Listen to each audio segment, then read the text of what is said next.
9 литр және 5 литр болатын шелектердің көмегімен 6 литр суды бидонға қалай құйып алуға болады? Ең алдымен мен 5 литрлік шелектен 2 рет алып 9 литрлік шелекке құямын.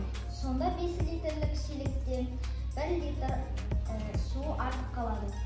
Соны бидонға құямын. Екінші қадамда 9 литрлік шелектегі суды 5 литрлік шелекке құямын. 5 литрлік шелектегі суды бидонға құйсам, сонда 6 литр толады.